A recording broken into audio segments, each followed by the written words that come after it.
My presentation is over DNA polymerase. This is a picture of the DNA polymerase. It's a ribbon model. Okay, so first off, what are proteins? So proteins were first discovered in the 1950s by Linus Pauling.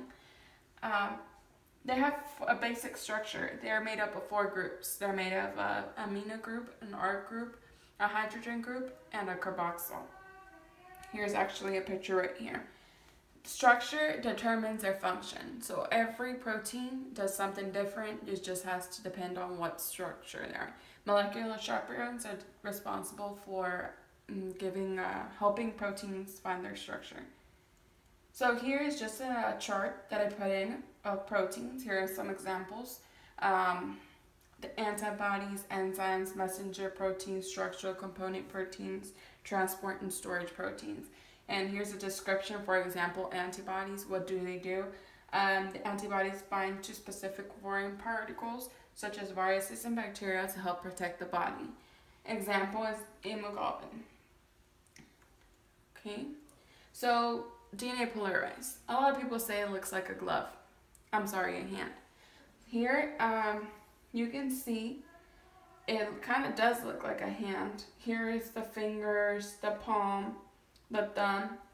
This is where the incoming deoxyribonucleic triphosphate goes in, and this is a leading strand. I'll go over it later on.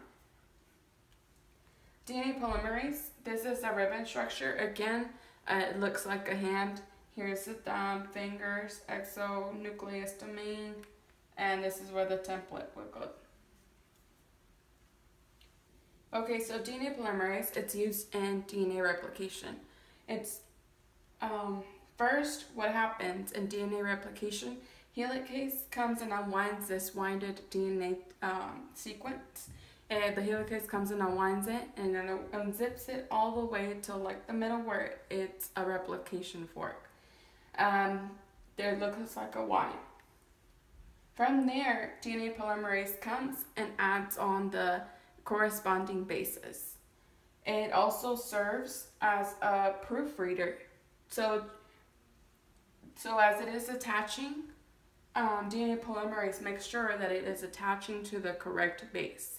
If it doesn't attach to the correct base, DNA polymerase makes sure to get rid of it to put the correct base, and that base will get rid of it. So what if DNA polymerase didn't exist? Okay, so we all know that DNA polymerase is essential for DNA replication. So if we didn't have DNA replication, basically everything as far as cells would cease. We would not have mitosis, meiosis, none of that. We would have a shorter lifespan. First of all, we couldn't even reproduce or anything. Also, if DNA polymerase is responsible for proofreading to making sure it's connected to the right bases.